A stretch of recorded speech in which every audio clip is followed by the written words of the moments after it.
Hello,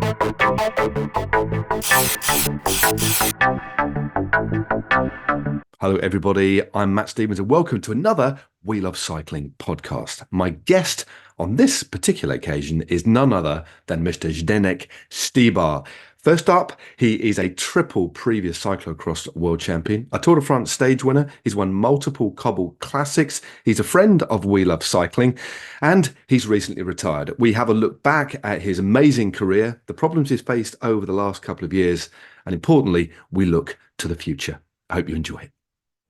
Zdeněk, welcome to the Wheel of Cycling podcast, mate. You're looking very well. How are you? Oh, thank you. Thanks for having me. Actually, I'm all right. I was now 2 weeks in India. I was basically after the Worlds in Tabor. I was just getting everything still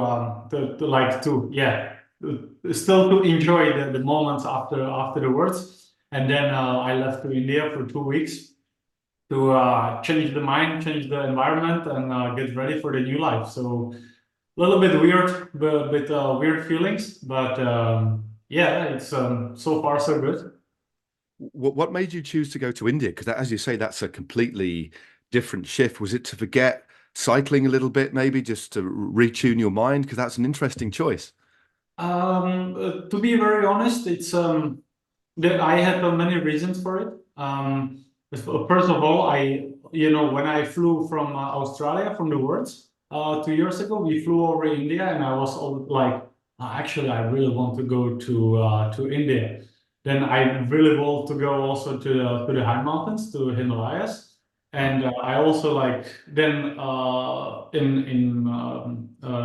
was it, in October, after the last race in Hong Kong, we flew again over India, and I was like, I really want to now just land and spend some time in India. So I had always a feeling that I want to go to India. And beginning of December, we had press conference about the Worlds in Tabor. And I met there my friend that I was training with 20 years ago. And he was back then already a really good friend. And I was like, hey, are you coming for the Worlds in Tabor? It will be a pleasure to have you around, and just let me know. And he was like, no, because I'm going to India. I was like, hey, right. When are you going? And he was like, hey, just before the Worlds, and I stayed there for 1 month. I was like, all right, you know what? I will come over. And then 2 weeks later, I called him. I said, yeah, can I join you for the trip? And because he's going very regular over there, so he know where to go and how to act over there, because of course the culture is different. And he was like, hey, I was thinking that you are just joking about it, and I was like, no, seriously, I really want to go. And so step by step, we organized everything, and I went there. And actually, the main reason was that I want to get completely out of the bubble that I was living in for the last 30 years, let's say. Yeah. And just, to learn to know different people, talk to different people. And let's say little reset of the mind. Yeah. Of course, then when last weekend was on Lopet Newsblad and Kurne, it was tough, and even when I had very limited internet connection, I was still somehow following it, and at least watching the results. And the same with Strade Bianche. I was just at the airport in Delhi, and I was like, I miss those races. So I didn't make completely the reset of my mind, but it's probably I can change it also from one day to other.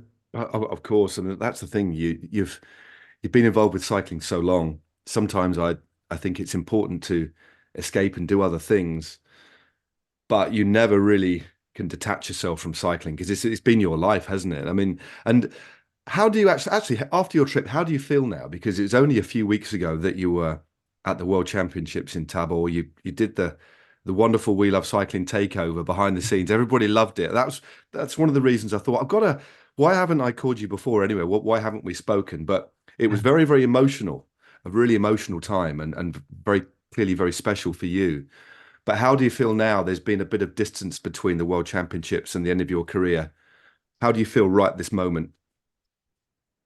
Yeah, well, I think better than a few weeks ago, because I didn't know what to really expect. And as I told you, I was actually why I want to leave also straight after the words was the main also one of the reasons was that I just want to get out of the routines, Sure. because I was just afraid that that I come back after Tabor. It was such a great moment, and then that I will be just still too much with cycling in my mind, that I'm still the professional cyclist. Yeah. And I thought, okay, what will I do? I will probably bring our son to school, then go for a ride or for a run, and then have lunch, and then go pick him up, play with him a little bit, and then actually the routine will be the same. So I was like, I really have to change the environment and get completely away, and just break all those routines out, like that. That I just really reset everything, and I think I managed. Today I will to go actually for a ride already, but it's raining, so I was like, okay, I don't go. I have other things to do. So tomorrow probably I will go again for a ride. But it gave me some peace in my mind, and I could change also the mind, like. Still, I have until now, I have still feeling like that I had a post-season holiday, and that like Yeah. from Monday on that I will restart with training. So I all like, yeah, every, let's say, half an hour, I have to still put in my mind like, hey, you don't have to train anymore. You don't have to go for 5 hours. You don't stress if you don't go for a run. So I'm learning it, but it's really difficult because like like basically I never had like 3 weeks off or 4 weeks off. I was even during the holidays, I went for a run, or I went at least 2 times in the week in the gym. So it's really difficult to, yeah, just to say, okay, I don't have to anymore. I want, but I don't have to. So that's still very strange feelings. Yeah, it's still very fresh, isn't it, as well? I mean, can you just describe for us? I mean, many of the fans on Wheel of Cycling would have watched your behind the scenes content, but before we move on to looking back into your career, can you just sum up what that race was like for you? Do you mean Tabor? In Tabor, in the World Championships. Yeah, your final ever race as a professional rider. Uh, you know, it was first of all very emotional. Like I actually so actually I should start over from Hogreide, Yes. because Hogreide was the last, let's say, the last World Cup in the jersey that I could choose. So I made this special thank you jersey Yeah. to like the last chapter of the book, with all the thanks. So that was the intention. So already there, I had it difficult. The last lap, especially, I was really fighting against my emotions. Yeah. And then, but it also helped me like to live towards Tabor, towards the words, towards the last race of the career. And my family was here. We could really spend all the time with the family and with the people that they were around me already since beginning. And so we could really enjoy all the periods together, and that was also helping me out to really enjoy it, to really like close it, and not like it will be for me very difficult if I had to stop the career in Hong Kong, if it Yeah. was really the last race. I think then I will really struggle, because it was nice race, but of course you want to share the last day of your career with fans, with the family, with the friends, with the people that were really next to me, not on the with the ups, but mainly with the downs. Yeah. And Tabor was the perfect moment. All the circle was round. Like I always think that Tabor was the starter of my career, and now I could also end it up there. So I had there all the Czech supporters, all Belgian supporters, Dutch supporters, Italian supporters, French supporters. That was really amazing. And yeah, and also, you know, the working towards Tabor, I really want to be in as good as possible shape. Because as you know, I had a huge surgery on my arteries. Yes, double surgery, wasn't it? Yeah. Yeah, so I really was like, I really want to end up the career with as good as possible shape. So I was really working very hard for it. And then still until Hogreide, I was in Mallorca, training there, still doing the last trainings behind scooter and, you know, just doing everything what I had to do. And actually I was reaching out one of my best numbers ever. Wow. So I was going there with the feeling like, okay, I will stop at like good level. You know, of course the result was not there. I was starting from the last row and with all the fans and I was going even as last into the field. And then of course I went too fast the first lap, so I exploded completely. Exploded, yeah. But yeah, but you know, it was like part of all. And then in the last lap, having the flat tire, it was, yeah, that was the best thing that could happen because I really like, I could wave to all the fans. I stepped in the post and I hugged my mechanics, changed the bike and was going like slowly back on the bike, and I could really finish it the last lap completely out of stress and just, you know, like, yeah, it was, You to could be soak it all up, just soak all the atmosphere and just appreciate it, I guess. it was really like, I could not imagine better last race. You know, of course, I was hoping that I will that I can or that I could continue until Roubaix. That was also what I was asking, like in Jato Alula, if they can, if they could give me contract only until Roubaix. I even didn't ask for money. I just want to do it. But to be honest, I'm not sure. Even if you will tell me, okay, Roubaix will be your last race and you will be fifth, or you will be like, yeah, or your last race will be Tabor, with all the emotions I had, and then I will choose Tabor. It was just really okay. If you tell me you win a Roubaix or you Tabor, Maybe different. that is different story. But like if I could choose to be fourth in Roubaix or fifth in Roubaix or to finish the career like this as I did, it was the best moment I could even imagine. Yeah. I mean, you say you wanted to end your career, maybe up to Roubaix. I know you were talking to another Czech team, weren't you? ATT, a continental team. Maybe we can talk about that a little bit later because about your plans later. But what was your final season like? I mean, I know there was the double iliac surgery in April. You're with a new team because you'd been with Quick-Step and Patrick Lefevre for 12 seasons. But before we look at the Quick-Step years, what was it like in the final season though with Jaco? What was the atmosphere like on that team? Yeah, you know, I was so motivated because, you know, I had the last 3 years, I was just going from one struggle to the other, you know, with heart arrhythmia. Oh, already from it starts with the tour, the post COVID tour Yes. that I was in Nice, but then I left the same day basically with injured knee, and so it was.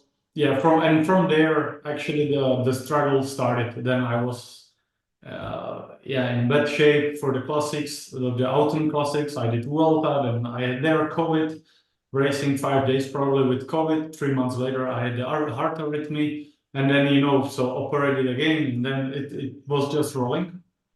And so yeah, there was always something. And then when I joined Jacob Alula, I was like super motivated. I had really great winter. I actually even didn't take off season. I finished the season and we had like some family trip, and then I restarted directly with trainings. Yeah. And because I just want to be 100% in shape, and I had great winter. And then I started racing I did some cyclo-cross races, and then I started in Alula, in Saudi, the Saudi tour. And there I was like, wow, I feel actually great, but on the training, but in the race, I expected more. Yeah. But then I had altitude camp afterwards, straight from Saudi. I didn't even went home, but straight on altitude camp with Michael Matthews and Durbo. And yeah, great trainings, feeling well with Matthews. We were really doing some great intervals. So I was like, wow, I'm really getting ready. And 2 days later, COVID positive. And so yeah, and then and then I start to struggle. Also, like going towards Triveno, I was like, okay, I need the races. I will become better, and then back in shape for Flanders and Roubaix. And but then in Tirreno, I was so struggling, so suffering. And the last stage, I was like, I'm not even recovering, and my legs were like so sore. Yeah. Like I was doing 1,000 squats the evening before. Like I could, yeah, and I didn't understand what's really happening on the body. So I was like, yeah, maybe it's just because I missed the preparation, Yeah. the COVID, and I was like, okay, I need more races. I need more races. So I was trying with the team to add some races, and but it didn't get any better. And yeah, but like I felt great, but in the races, like I could not even do the watts that I could do probably at 3 o'clock in the morning with normal shoes. Like I Wow. just could not put the watts in the races what I did on the trainings, and I didn't understand. I was like, it's not possible that I will drop here, yeah, 100 Ks to go from a bunch of still 120 riders. I was Yeah. like, It's not numbers are normal. Yeah. good. It's like I really could not get it. And then we start to think and yeah, what could it be? And then we decide to do this research if it could be on the iliac arteries. And normally you have it on one leg, but I had it, of course, on both legs. And yeah, so basically and it's also progressive injury. Um, so yeah, maybe I had it already 2, 3 years, like Wow. progressively. Okay. So let's say I was racing on one leg or even half leg.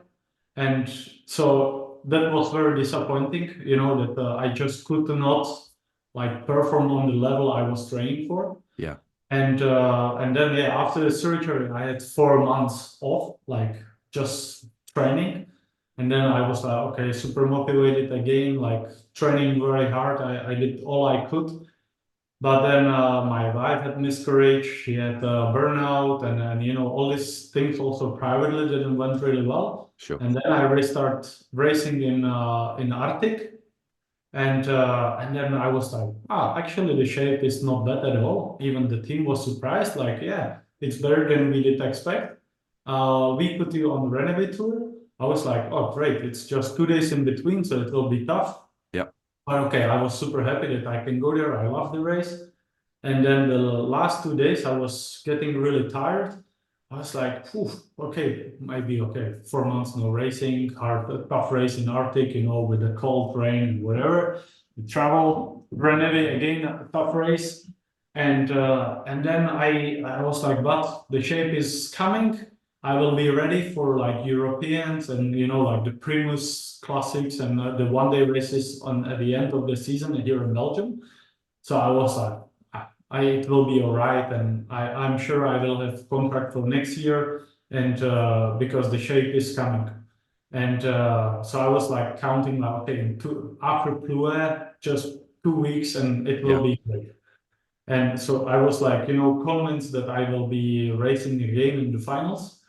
And the day before Plouay, like suitcase was done, and the doctor he was like, yeah, please, a lot of COVID around. Just double check that everybody is fine. Just make a test at home. I was like, oh, okay. So I did the test positive, and and Oh, then mate. and actually that ended up my career because I didn't train for 2 weeks. I was completely off. And like also, it was mentally very very tough Yeah. Of because course. I didn't race for 4 months, training very hard, also with a family struggle, a private struggle, Yeah. but still I could keep motivated. And then yeah, the COVID that smashed me completely. Not only Oh, you've dropped out, mate. I've lost your connection.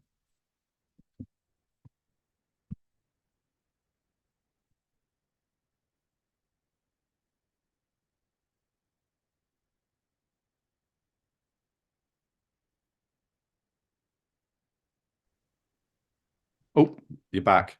Yeah, Sorry. Okay, mate. You froze for a minute there. Sorry. yeah. Where did I end? You basically that you got COVID again with all the other Yeah, issues. It was yeah. just like So what's going to happen next? You know? yeah, so I was asking to the team, please put me on China, on Guangxi. Then Yes. I still can race, and then I can help also maybe the other guys because obviously nobody's really eager to go to for a last race to Guangxi. I was like, please put me in. At least I help the teammates. Sure. And I will to race. But just before China, I was calling with Brent Copeland, and he told me that he will not give me contract anymore for next year. So I know, okay, that's probably the end. Yeah. And so it was yeah, quite some struggle. And also because then yeah, when with the surgery, it was big surgery. I was already deciding back then if I will undergo the surgery, because of course it's not without risk. You know that the recovery takes so long, Yeah. and that not always it's working well. Sometimes you have to do it twice or three times even the surgery. But so yeah, that was very tough moment. But also, I had always the feeling, so the disappointment that I could not give back to the team, that they give me big chance Sure. to go for the classics. I was on the list for the tour, so it was everything. Like yeah, great. Again, like refreshment. I can go, great team, great atmosphere, learn to know many new riders, new stuff. Like I felt very great, and then like I could not. I had feeling I didn't give anything back, and so it was like wow, okay, Yeah. this is It's really hard. You clearly from what I know of you over the years, you're a very generous rider, and but you've had so much bad luck in this final season. But when you look at the way your career has ended, and then you look back, have you had much time to reflect on your success? Because three wins in the World Championship. So although the disappointment of the last season, is there, you're one of the best classic specialists, and this happened in your early 30s. You were like winning Omloop, and yeah, E3, Strada Bianca, some of the my favorite races, the races that you've won. Are you now in a place where you can look back and think, yeah, I had some wonderful days as a pro cyclist, some good memories. um to be very honest, I think that now the last 3 years overtake that feeling. Okay. Because I was really fighting against a lot of things, against a lot of bad luck, and I didn't know why. I was yeah always basically I didn't skip any training. If I had 5 hours, I never did 4.5. I did always 5.5, and then you don't get any reward back. Yeah. And always just something, and that yeah, that feeling I have now more in my mind, because it's also fresher in my mind Of course. than winning Strade Bianche 9 years ago. So yeah, it was great, but it's so far ago, so long time ago, that it's yeah, that feeling, like I don't have, of course, like now when you see last weekend the Strade Bianche, you think like, and you see yourself on the list, it's in between all the riders, you think like, yeah, nice to be there. Yeah. But I was always aiming for a monument like Flanders or Roubaix, and I never could get there. Maybe in 2021, I think I had the feeling that I'm getting in my best shape of my life during Hagelbeck and Gent-Wevelgem, but then Yeah. that's where the arrhythmia was found. So then it was like, okay, yeah. So it was like just I never just get it. Like with Roubaix being 2 times second, 2 times in the sprint. So there are a lot of disappointments in the career.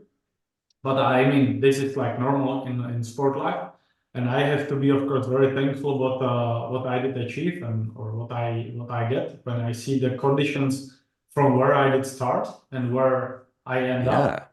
I mean, it was not the easiest way. You know, I see now many riders from Czech that they are, of course, trying to get there, but yeah, it's not easy way. So I have to be also very thankful that I did what I did. Yeah. What's I want to try and turn this round and look at the positives, because it's quite clear, Zdeněk, that the disappointments are still fresh in your mind. But what I'm trying to do is just remind you, and maybe I should do it. It's just that you have been one of the best riders in the world. You know, for some people, being twice on the podium at Roubaix would be a success, not a failure. I know, but you wanted to win those. I understand that, but there's so much to celebrate in your career. Can you maybe pick out one or two of the biggest highlights of the days on the bike that you would never forget? That the days on the bike when you had, as Adam Blythe says, you know, diamonds in your legs. You know, can you tell me what one of the two of the best days on your bike? Yeah, then first of all, I always take Tabor, Yes. 2010. That was really like just amazing, you know, like how, because I was preparing for that race for 2 years. And you know, with yeah, on the mental point, I was ready for like 1,000 scenarios. I was really working on everything what I could with the psychologist. Yeah. And like then I had a flat tire in the first lap, and I was like, "Oof, okay, the bad luck is there. Now I'm ready to race." You know, and so all those things, and also to all the emotions after the race, and I could really enjoy it for a long time. You are racing in the World Champion jersey for first time, you know, and so it was, yeah, that was like really I still see it as probably the biggest achievement of my career. This is 2010, isn't it? The first time you won, wasn't it? Yeah, the first Yes. time. Yeah. Yeah. And because it like with the preparation, with all the stress, I won there like one of the favorites and on the home soil and so all, you know, with all the supporters, it was like really incredible. It's really where my career started. So this is, I always take it as the biggest victory of my career. And yeah, and the second one I will say, yeah, Strade Bianche, of course, like you know, to shift on the big gear on the top of the last climb and arrive alone and drop back over there and you know just arrive there alone, or as good as alone. It was amazing. I regret maybe the 2016 Strade Bianche. I think I could win there as well if I didn't think too much to let win Brambilla, my teammate. I think if I was, yeah, if I don't want to help him, then I'm sure I had the legs to win again Sure. against Fabian. But okay, that's how it is. And then the third, which I will put it on the ranking just under Tabor, is Omloop Nieuwsblad Okay. in 2019, because I had the race completely, like let's say, under control from the beginning. You know, just moving into the groups, already going early on, and just you know like basically playing during the race, and then just taking the right moment to ride away, riding alone. Yeah, that was amazing. That I still see as probably the best legs day. Yeah, on the road. And then you backed it up as well by winning E3 as well. So you clearly had an amazing classics campaign that year, didn't you? Yeah, yeah. It's you know it started probably the year before, when I think I was like in all one-day races during all the season in top 10. Never really won, but always top 10 Yeah. in 18. And then 19, I won two. And then, yeah, I think 20 and 21, yeah, I think for sure, I had to be again in better shape and be there in the finals again. And yeah, but then the struggle started was the COVID, then the knee, and then the year later was Sure. the arrhythmia, and then the struggle started. You know, once you skip in the season such a big part, like 2 3 months, then yeah, then the struggle starts. Then like you can train as hard as you can, but you really need the races to get better, to Sure. really fight, to be there in the finals. The finals make you stronger, not the race, but the finals make you stronger. Of course. I mean, looking at all of your the vast majority of your success, or all of your success as a pro road rider, was with Patrick Lefevere's team.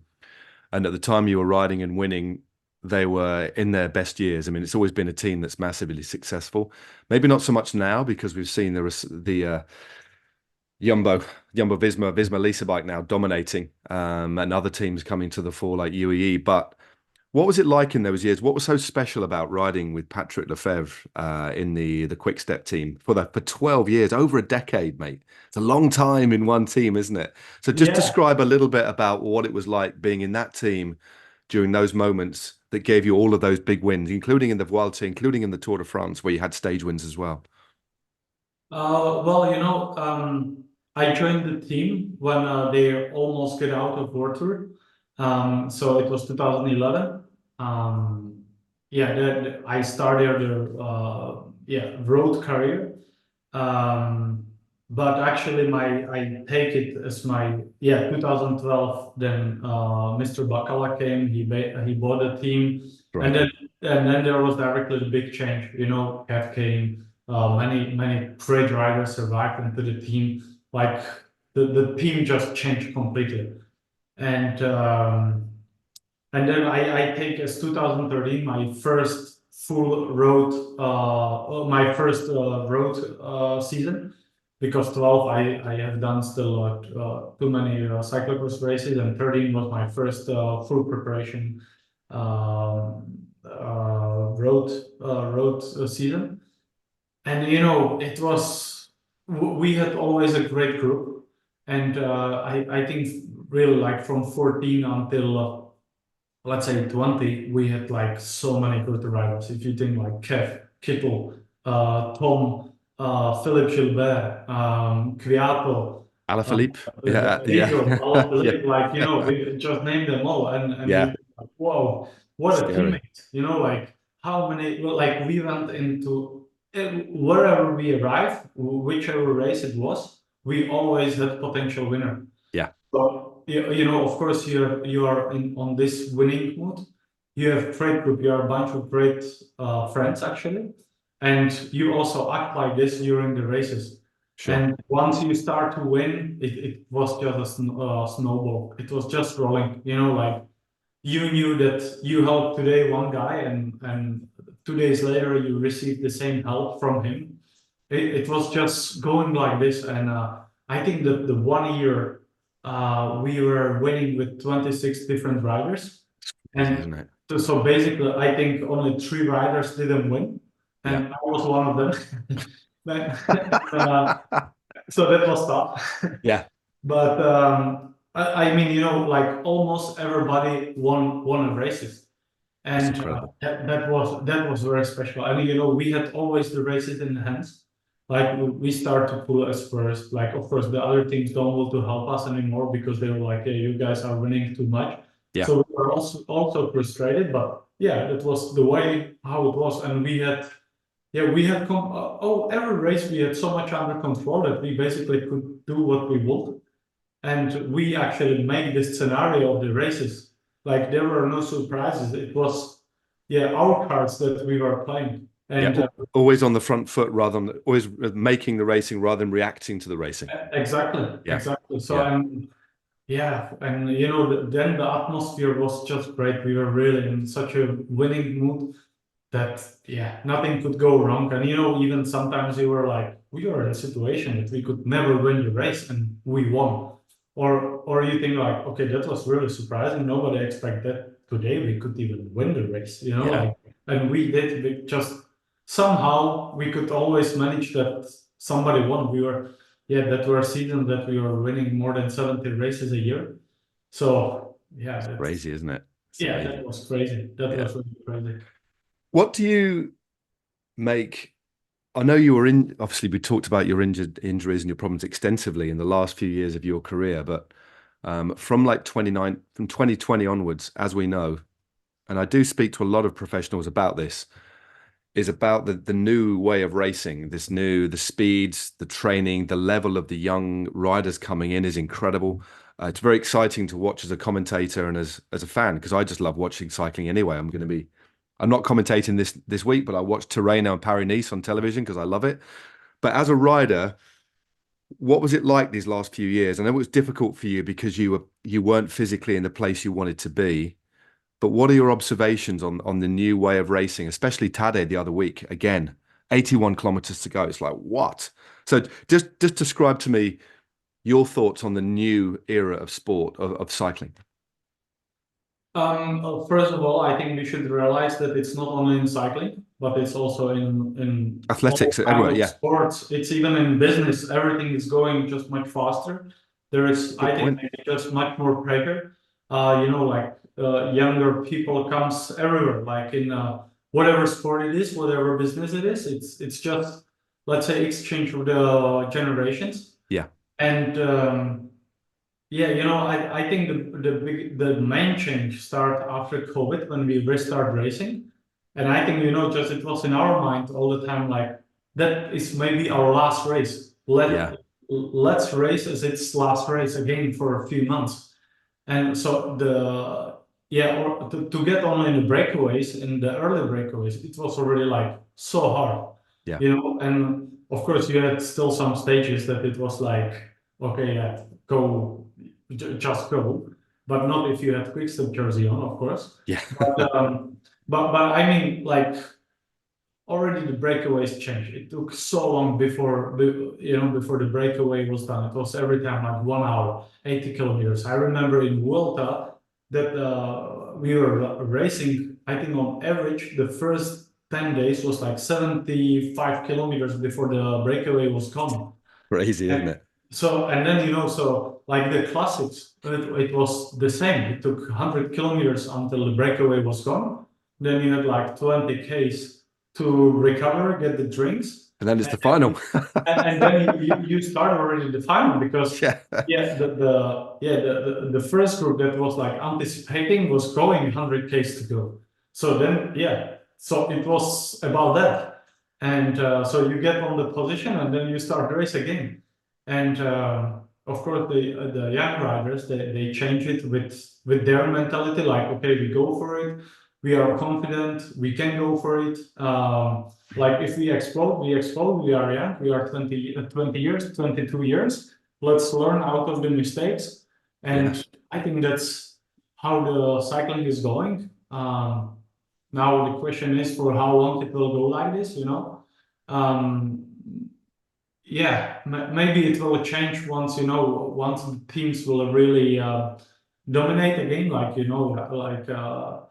like Visma now, when UAE, when they will dominate the races and they will always have to control the races. Maybe they change also the way of racing because, but now how do you want to beat Tadej? Like when he goes 80 Ks to go, like, yeah, and when he gives in 12 kilometer 2 minutes to the bank, yeah, how do you want to beat him? There is no way. Like, yeah, so the teams will have to make it more difficult, and then maybe it will at the other side it will maybe speed up again because like then it will take maybe like again 100 Ks to go, and then and then maybe but when you see that they let the breakaway only like 1.5 minute go and it's still so far to the finish, then you yeah, go wait a moment. It's yeah. last year on Tour of Flanders was the same. It took Oh, really 3 Ks, and then the breakaway never get more than I think 1 minute each. yeah. 1 minute, 1.5 maximum. Yeah, exactly. Yeah, and Yeah, then you think like, okay, that's that's really new way of cycling, new way. Also, like now nobody want to take the risk, not any one of the leaders. So it's better to really keep the race under control. Don't give them more than 2 minutes. yeah, You just don't know how the race will go. So once you stop, or there are, with all the crashes and stuff, like the race can stop very fast. So it's better to take the control as fast as possible. But then, of course, yeah, then if one team starts, then the second team arrives, everybody tries. Yeah, goes, and then you keep the speed just high, and then the breakaway never gets the 3, 4, or 5 minutes yeah, as it was in the past. I remember like when we did Flanders, and then after 20, 30 Ks, the breakaway was gone. They got 10 minutes.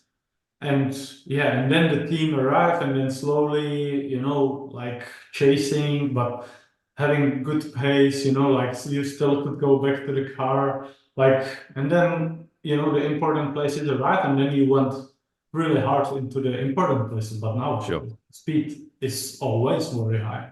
Yeah. So yeah, there is change, but I think it's more than understandable. Nobody wants to take the risk. The leaders of the teams, they are like, you know, if you in the past when you want to anticipate the race, then you want maybe 50 k's to go, 60 k's to go, Yeah. and then the leaders arrive maybe with the in the final, like when they attack 20 k's, 30 k's to go. But like now the favorites of the races, they already are in the group who anticipate, so they are there 80 k's, 100 k's to go. They are there in the group, so Yeah. it's really difficult to beat them. Yeah, it certainly is. Well, that leads us on to my final. With 45 minutes, we could speak for hours. I think so much to talk about. It's always a pleasure. But just leading us into the final part of our conversation, you looked at the changing side of the sport. What about you? You've had this period of reflection. You've been to India to try and reset your mind. You're not going out on your bike today because it's raining, so you're slowly changing. But I can see that I know that you want to go out on your bike. I can just tell. But anyway, what is next for you, Zdeněk? What's the next steps for you? Have you made a plan yet? Or what ideas do you have? And because you're under 40 years of age, you're still a relatively young man. You know, you've got the rest of your life ahead of you. Your kid's going to grow up. So what's next for you? To be very honest, you know, I was always saying that when I stop my career on Monday, I want to be back in work or whatever work it will be. Yeah, this year, like after the season, I made the DS course, so I have the certificate of Okay. DS.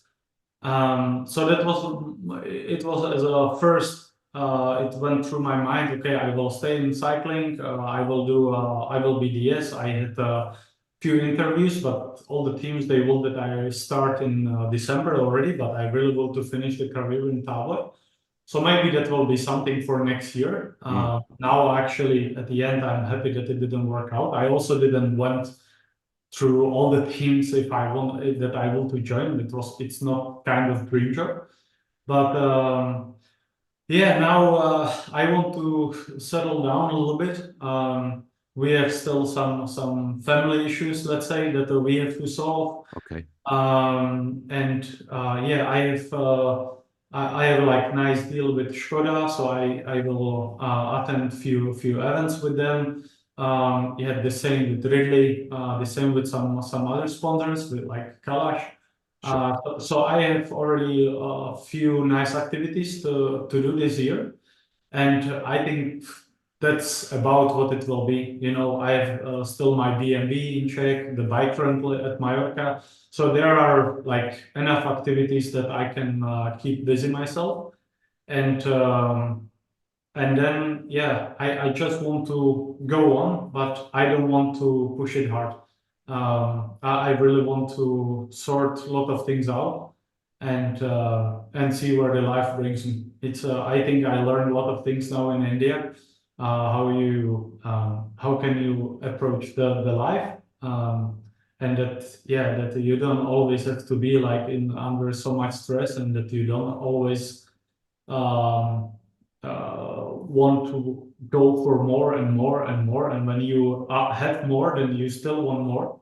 And so I think it was not really eye opener, but it gives you back like from where you came from. So it really gives you the feet back to the ground, and you realize many things. And I think I want to live a little bit on this wave. Just that, yeah, and to realize many things and just really take the time for myself and for the family.